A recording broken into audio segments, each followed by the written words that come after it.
Hi, welcome to Overlanding from home. My name is Anton. I'm an avid overlander, lover of nature, and humanitarian by heart.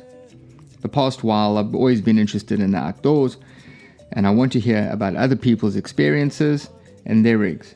Yes, the big rigs, the small rigs, everything they've done to design them and how they plan it. I hope you enjoy listening. Let's find out who today's guest is. Hi, folks, and today I'm sitting chatting with a wonderful guy out of Turkey. His name is Emre. He has a channel called Overland Anatolia, which I'm sure he will explain, and he's pretty active in the industry, I think in Europe as a whole. I'm not entirely sure, but I'll let him explain a lot of that. One thing he does love doing, and I think you should go and check it out, is he loves getting badges from different places around the world and swapping them out. I think it's a fantastic idea, and many guys are doing it these days, putting them on the roof. Unfortunately, in my Puma, I don't have that opportunity. I don't have a carpet, so I can't do it. But Emre, listen, thanks very, very much for chatting, man. I hope you're having a blessed day. Yeah, it's an honor to talk with you, Anton. Thanks for the invitation and giving free patches and etc. It's another way to connect the world anyway. So it's always good to have some new companies and new friends and etc. I completely agree, and I think that's the point, though, is connecting like-minded people to do different things. And I think even from doing these podcasts, I've been chatting with a massive variety of different areas and so many different things and opportunities come out of it. I mean, I like to try and stick to some form of points and schedule, but it never goes that way because there's just so much to do and look at. It's fantastic, and I love it, and I'm really excited to hear some of your stories. So what I'm going to do is I'm going to kick off. I want to ask you quickly, what terrain do you love going into if it's not what you currently have? What terrain? It depends actually. Depends on our mood basically. But nothing wrong with that. Yeah, exactly. We are so lucky because we have surrounded beautiful nature, and it's completely open. There is no restriction unless by the some rules by the government, of course.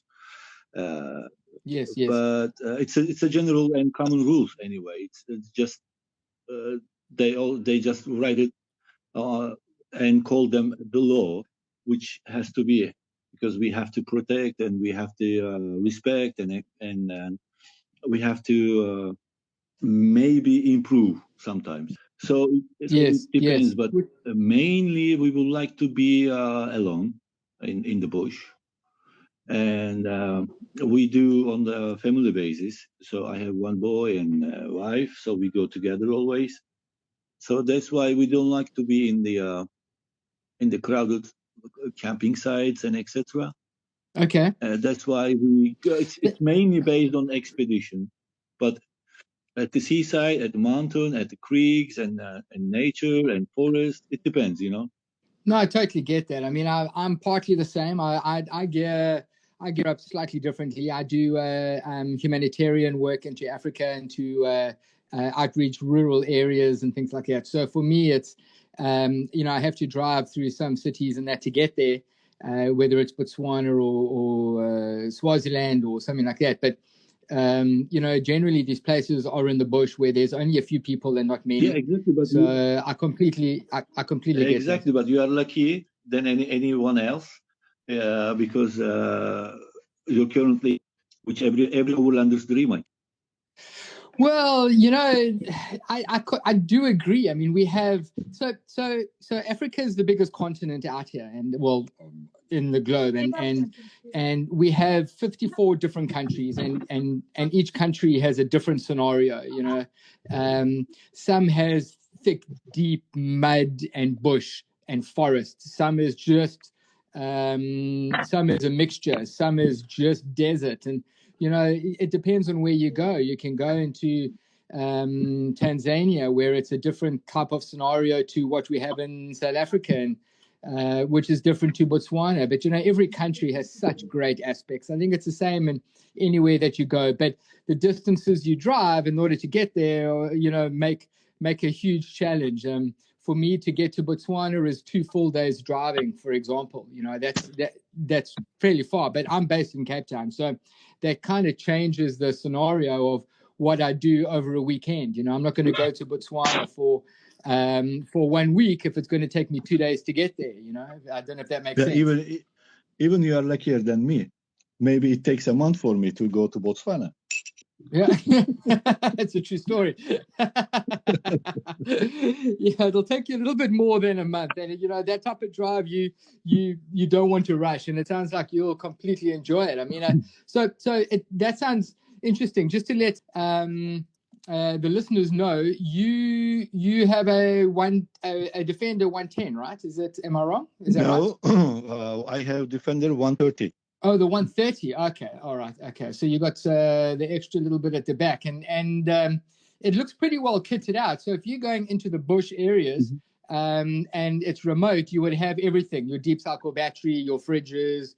You've obviously got the lights, you've got the winch and that on. I mean, obviously, winter for you is a very different scenario. Do you use your winch more in summer or in winter, or does it not matter? Actually, during not winter, but spring and in autumn, we have really heavy rain around. So then we will need more than winter and summer. But in summer, only on the beach side we need. You use the winch. Yeah. Okay. Okay. When we're stuck on the sand, or sometimes we've be faced with the land like the powder. It's really soft and it's not easy. Even it's harder than drive on sand, on the powder surface. So then we need to use some winches, yes. Okay, I get it. And I see you do have a rooftop tent, but with 3 of you, I don't know, how old is your son? He's 11.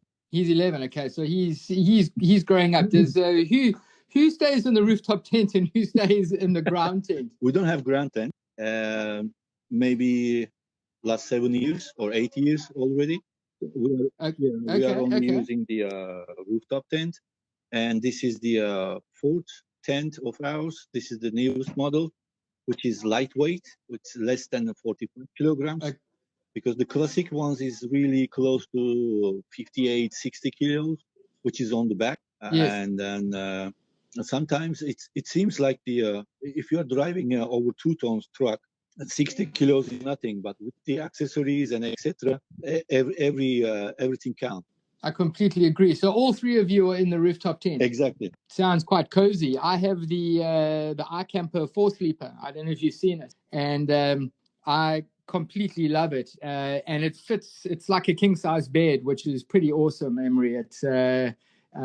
It fits nicely. It is 75 kilos on my 110, but it's not too bad. I mean, I think all in all, if I'm fully loaded with 40 liters of diesel on the roof, another 20-liter water jerry can, spare water, my rooftop tent, my fridge fully loaded, my deep cycle battery is always there, as you know, it goes under the front seat, and my ammo crates and that at the back, I'm probably sitting on about maybe 250 kilos extra, maybe. Yeah. You know, so I don't know how you generally pack, but having a 130, some people love clutter.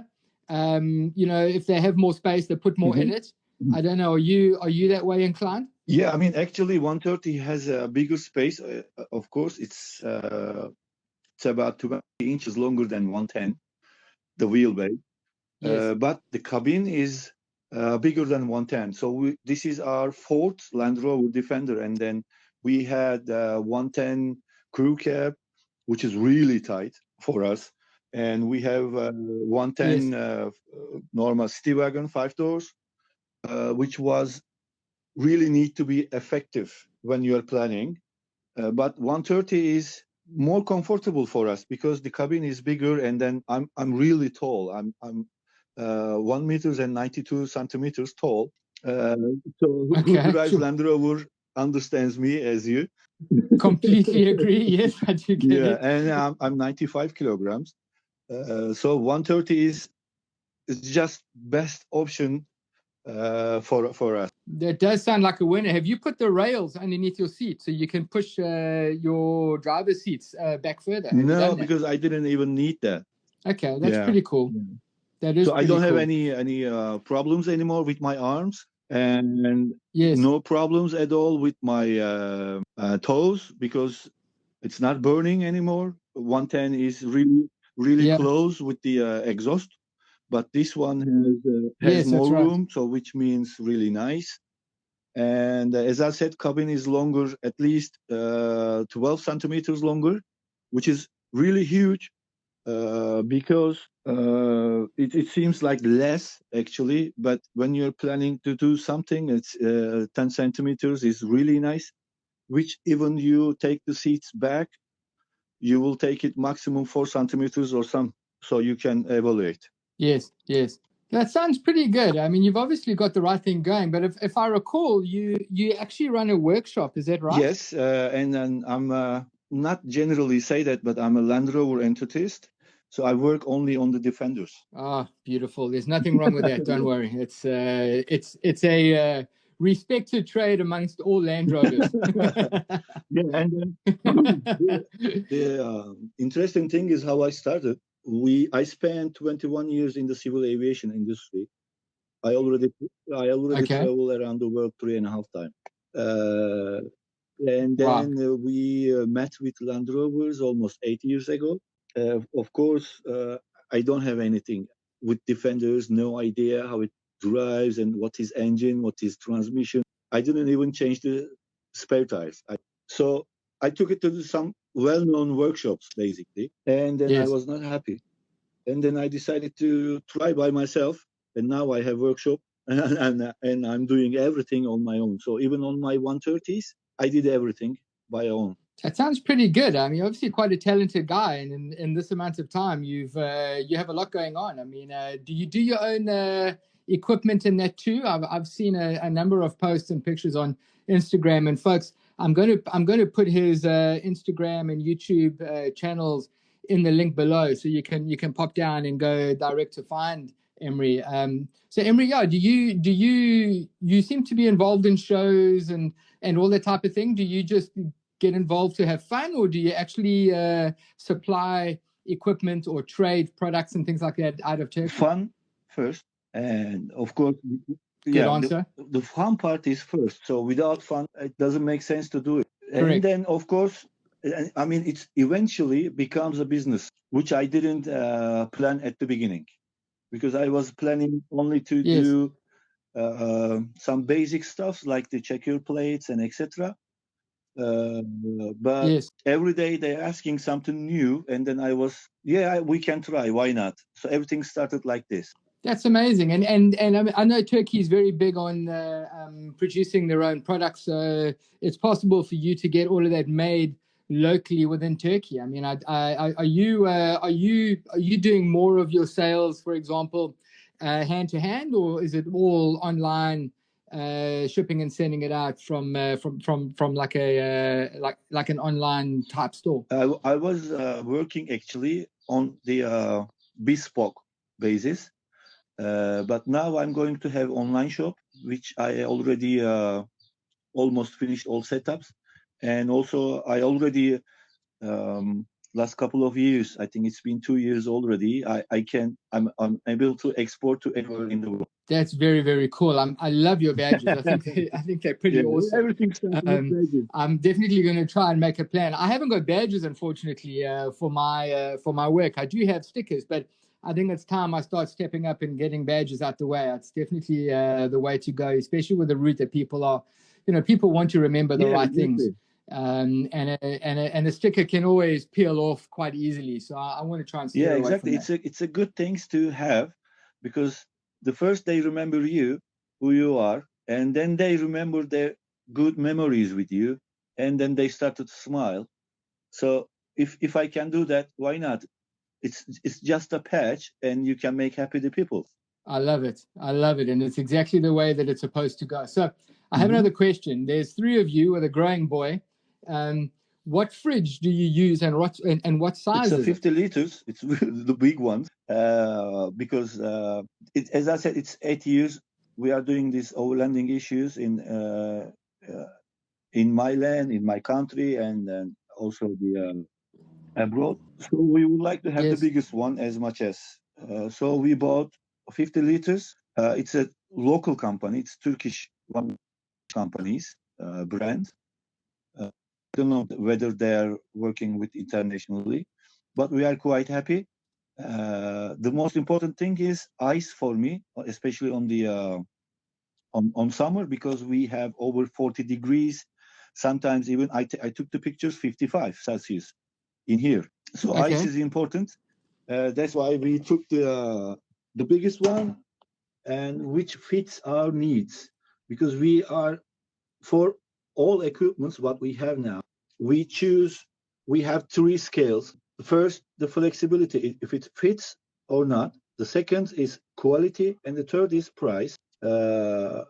Because the price is third, because we would like to buy the best equipment as much as we can, because on the bush, on the mountains, wherever you're alone, and you can only trust your equipment. So Yes, that's that's true. why we had the best as much as we can. So we have, I mean, obviously in South Africa with a market for overlanding that we have here is, we get these camping fridges that go up to 90 liters, Oh. 90, which is pretty It's big. It's like a small bed. It is. It's huge, and what's happening a lot now, like well, let me go back to that. So you can get the fridge freezer portion. So I use a Engel fridge because it draws the least amount of power. It freezes, perfectly fine. And what they've done is pretty clever. Is they've worked out that they've actually put a partition in the middle or just off center. So it's a 40 liter, but I can use a 40 liter for 5 adults for 10 days.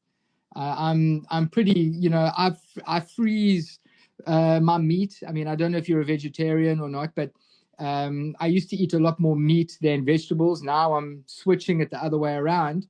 So I would generally vacuum pack my food, then write on it with a pen to say, this is what I'm doing, and like how much meat is in one pack, and that would last me a good while, and a good while meaning a few days.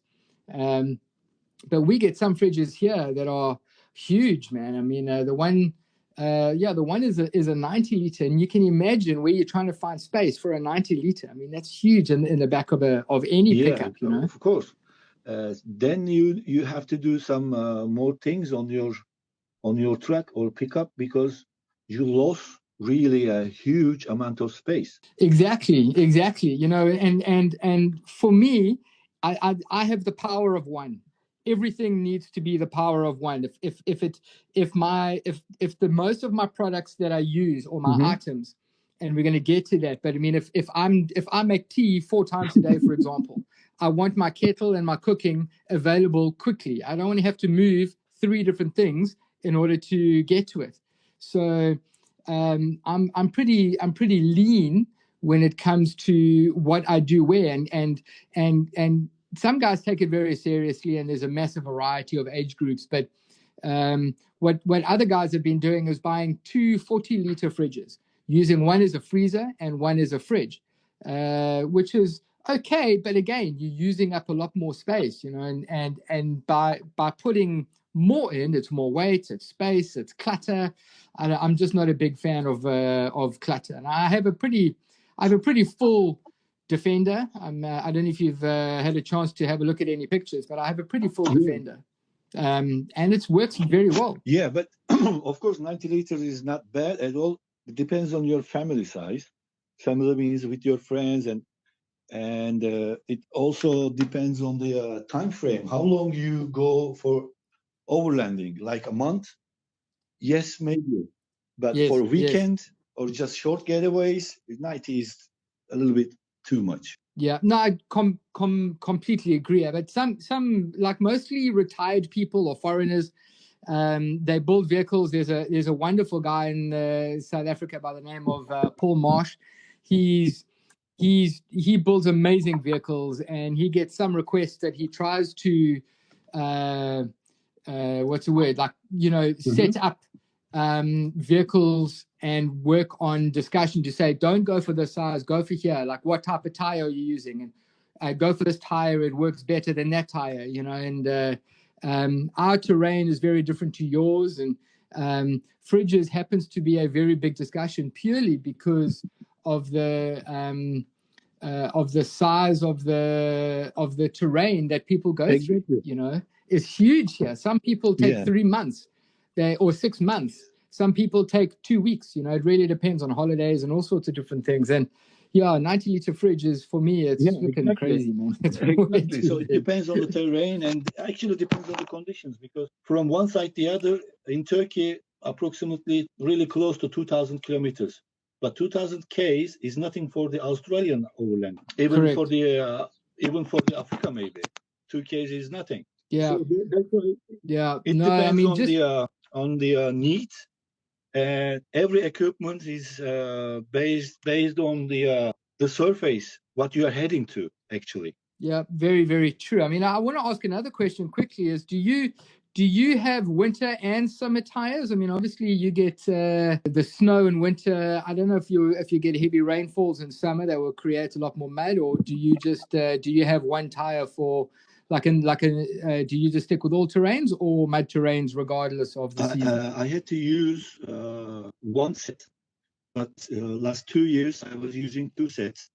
Now I have General 8280, which is 265 yet 75/16 with sawtooth rims, and and when I go to rolling the tough ones, then I change my rims to 18, and I'm using 050 Extreme.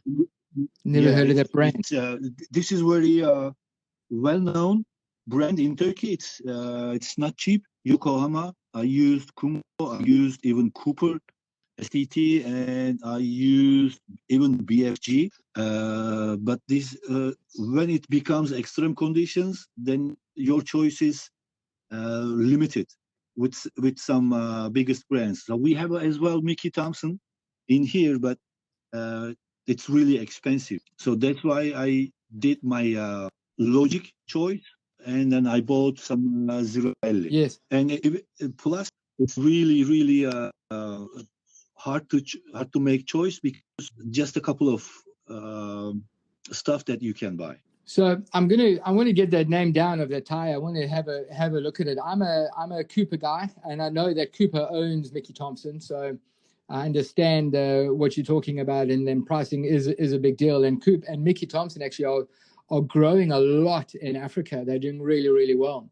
I don't know how or why, but as a more expensive brand, African people generally don't like to spend big money on tires, but they've realized that Cooper and the compound they use in the rubber for the tire works very well for the African terrain. And as an example, in Namibia, there is over 3,200 rental vehicles in Namibia alone. And over 80% of those vehicles are using Cooper tire all-terrains, the ST Maxes. So I have the ST Maxes, and I've had a few punctures, but never had the type of problems that some of my mates do. And General Grabbers are very popular. I know that. I've got a few friends that are using Generals, and they never really complain about it. But they don't also do extreme. They do overlanding.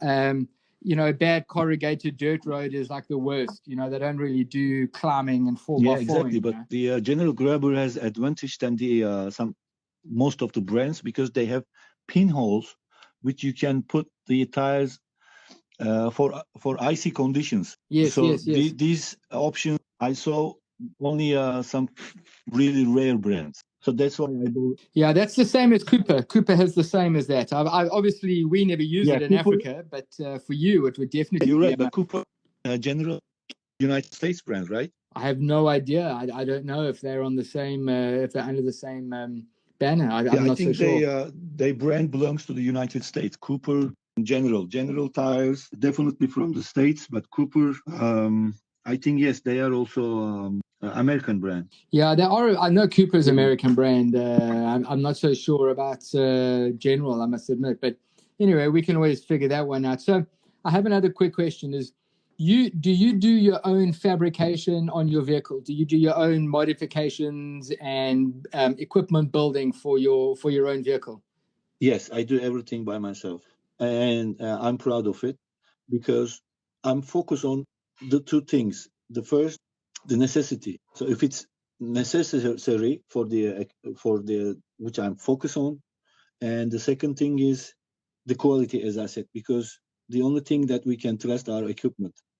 So that's why this is the main reason why I'm producing my own equipment. Yes. Okay. So what is for your use in your vehicle, what is your most favorite piece of equipment that you enjoy? I think winch, because I have synthetic rope, and then I can use it for pulling friends and pulling my vehicle, and sometimes even for fun, because synthetic rope is so elastic, and we can do something funny with them as well. So winch is not for us why it made it for, actually. So we use it for our fun as well, like climbing to trees and that's very cool. Climbing to trees and etc. That's very, very cool. Climbing trees, jeez. Sounds a bit scary. Is that a common thing in Turkey, or is it just a bunch of mates getting together trying to see what damage they can do? No, I mean, so it's I don't know if it's a common or not, but we do. You try and climb the tree with your vehicle? No, we trying to climb by ourselves with the help with the winching. You've got to send some photos. That sounds quite epic. So, of course, we are not. I really want to see. Yeah, sure. Of course, we are not climbing trees with the cars, and we are trying to protect our nature as much as we can. Even nowadays, there are big discussions because of these pandemic issues.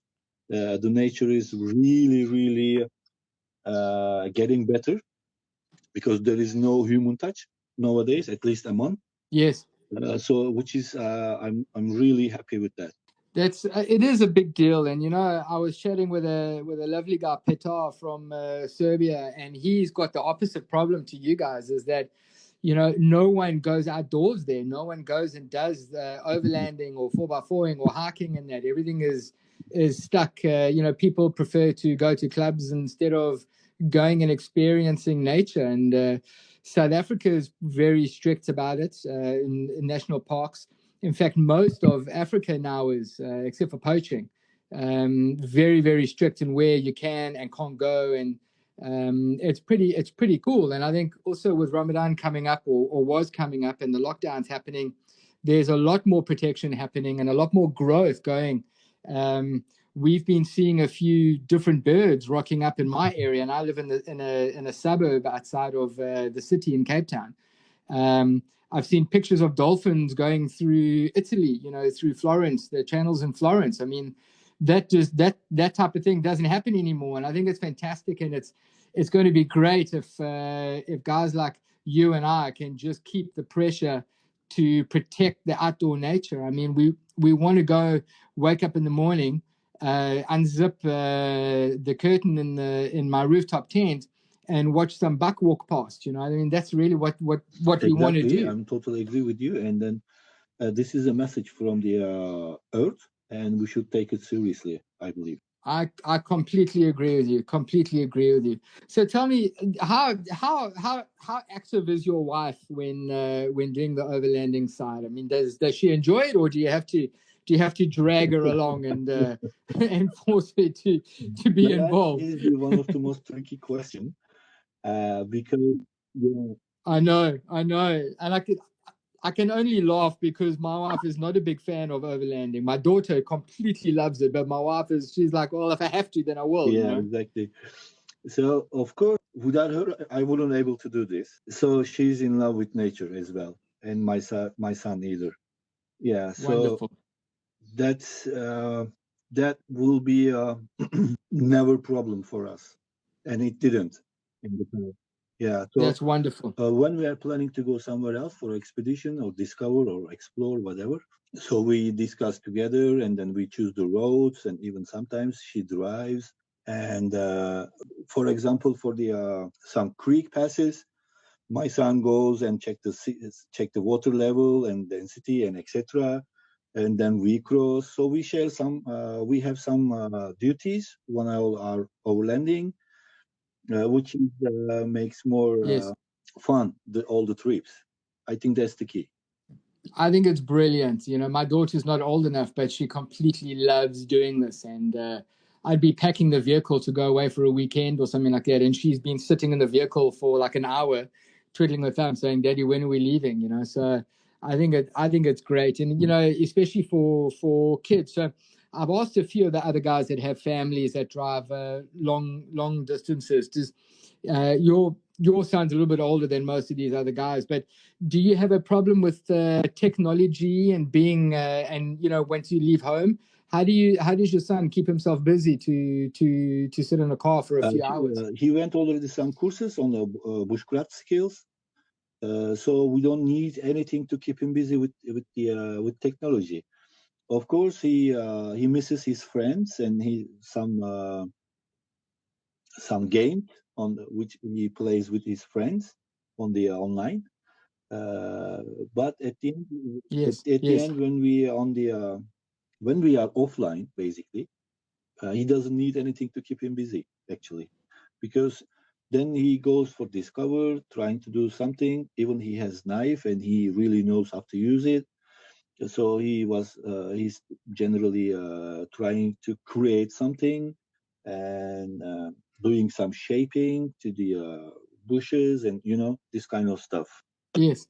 That's pretty cool. And tell me, I mean, your average getaway is what? About is it a weekend or a week or so every now and then?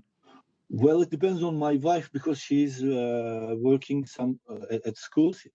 She's a principal. So during Okay. summers, we have minimum one trips were minimum 2 weeks maybe, and all the rest is unfortunately for the weekends, even some public holiday and long weekends.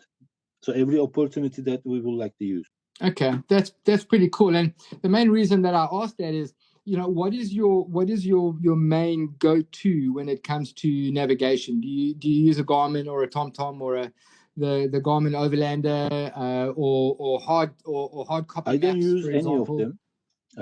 I'm using only the public ones, like the Yandex and Google Maps, because it's public. Okay. And you will get too many information, and it's free.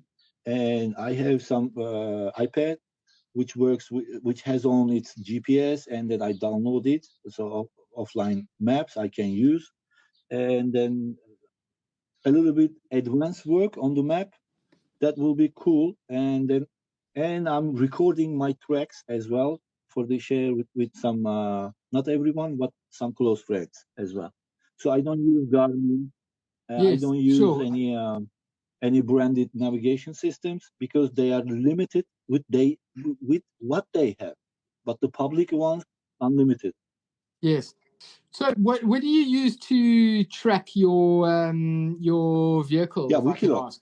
What's it Yeah, called? Wikiloc. We say it's a Wikiloc, or maybe sorry my pronouns. Wikiloc. No, it's fine. So WIKILOC.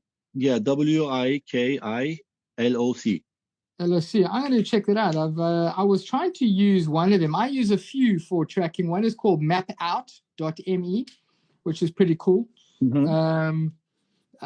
But there was another one called Strive, but I don't know. You know, sometimes these things just end up being more dodgy than anything else. So I'm quite specific around what I use for navigation. Yeah, but I've moved away. I use an iPad now, well, hopefully an iPad soon. I did have my iPhone 10, which was recently stolen out of my vehicle during the lockdown at my house, by the way. So, yeah, but you are also lucky because you have Tracks for Africa application. That's right. Hello? That's right. Yeah, Tracks for Africa is amazing. So, I mean, it's completely, it's a really good system. Exactly. So you understand what I mean. Yeah, no, I totally do. And also, you know, you can put Tracks for Africa on all devices. I mean, it's not limited to one. You know, you can put it on your phone as an online system. You can put it anywhere. I mean, I think it's pretty hectic. So they're very accurate. They know what they're doing, and they're updating it all the time. And I think they're bringing out a new update pretty soon, if I recall. So I'm quite excited to get that one in my hands to see if I can give it a test. I was supposed to be on a humanitarian trip in Botswana 2 weeks ago, and I was hoping to use it, but it wasn't ready. So hopefully when I leave in a few months for Botswana, it'll be available. Yeah, it's which gives you a plenty of choices, and it's free. Yeah, true. Yeah, very, very true. Listen, Emre, I really appreciate you chatting, man. I'm going to ask you one more question, and then we can call it quits. And it's generally, it can be an easy or a difficult question. Is what is your best and worst moment on a track? Oops.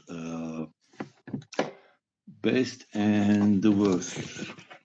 I think it is same.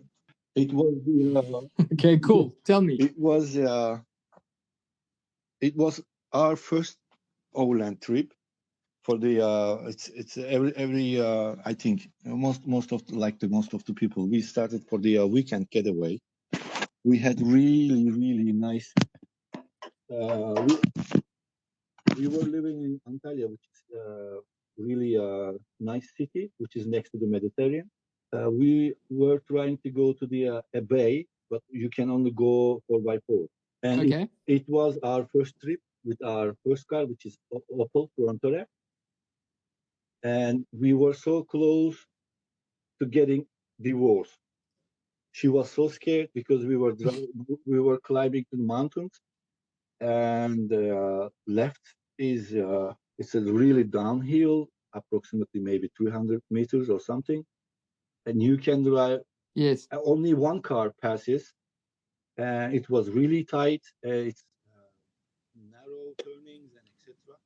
So she was really scared at the beginning, and then she went off. Oh, I can't hear you. Sorry, you say you were driving and she was really scared. Walked at least a kilometer, I think, and I drive.